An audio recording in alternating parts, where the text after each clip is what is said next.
Hi everyone, welcome along to this new TechNet video having a look at all the new features of Adobe 2022.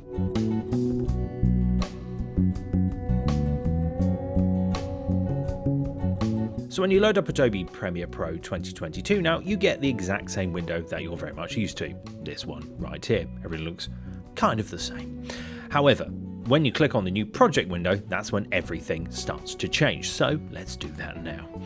So once we're in our brand new window, you'll notice there's a lot more extra options for you to play around with. So you can change things like the project name straight from here. You can change the project location, so where you save it straight from here. You can have a new sequence created when you create the project. As long as you select footage, a new sequence gets made for you, and you can obviously rename it in the box there on the right hand side.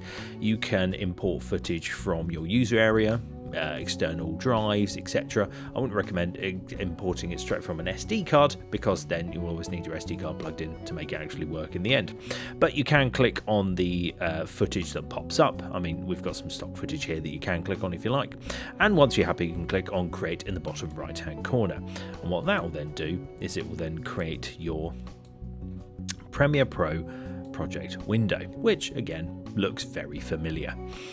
However, there have been some brand new changes involved. So you've got import, edit and export up in the top left hand corner. You've of course got your project name in the middle, and on the far right hand side you've got this new little icon which has all the words used to be in the middle for your different windows like editing, sound, effects, etc. So those all now live under a separate window on the right hand side, so you can hop between them as much as you like. You can make your own as well, which is quite cool, so you can customize it however you like. So with the import window, you can obviously go back to the import window to bring footage in, which I'll show you now. So all you do is you click on the word import, it goes back to the previous screen, and then you click on the clip that you want with a little tick box on it, and then it imports it in with the sequence on the right hand side.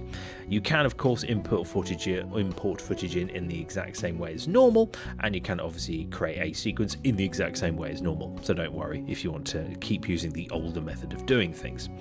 Apart from that, the only other thing that's kind of changed here is the graphics and titles option has been added at the top for you, so you can add graphics and titles and edit them straight from there. You can add things like shapes, import Photoshop files, Illustrator files, JPEGs, PNGs, etc. straight from the system.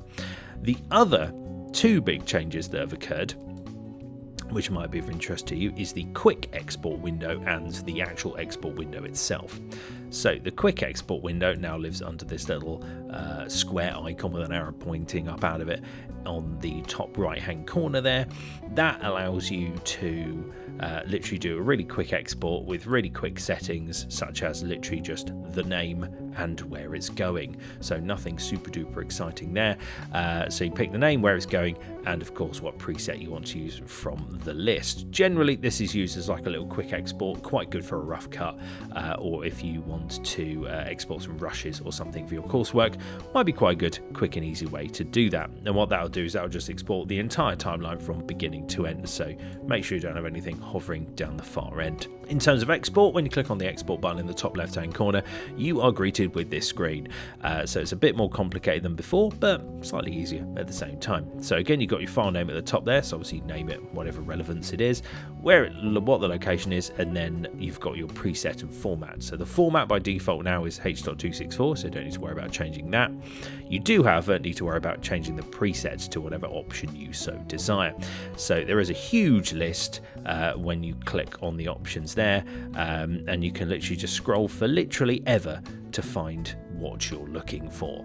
Now you can of course when you click on obviously more presets at the bottom, you can click on the little search box that pops up in the top left hand corner, so you can punch straight to YouTube if you want the YouTube one, or if you're exporting in a specific format you can also choose that as well. You simply click on the format, click OK, and it adds it in to your project, and then as usual you would just click export in the bottom right hand corner. Now the other nice thing you can now do with your footage is you can obviously scrub through it in this window, and it actually plays quite smoothly, which is quite nice. And you can also clip off bits, so if you want to only export a certain chunk of it, you can do that straight from here if you forget to obviously cut certain parts down, or if you're only exporting a section that's yours that you've worked on that you want as some evidence for something, you can do that here as well. And then all you need to remember is click on export export in the bottom right hand corner, and you're done, and it'll export away till it's heart's content. So hopefully that's been a helpful look around what's new in Adobe 2022. There are some new things that have been added to Creative Cloud, but unfortunately your college account doesn't cover some of them, so we won't be covering them in this video this time. However, if you've got your own Creative Cloud account, there are some new funky features that have been added revolving around working with teams and sharing and getting comments and reviews, which could be quite helpful for you in the future, especially when working with clients. So keep an eye out for that and any videos about that in the world. Otherwise, I've been James. This has been another TechNet video. Make sure to like and subscribe for more. See you later.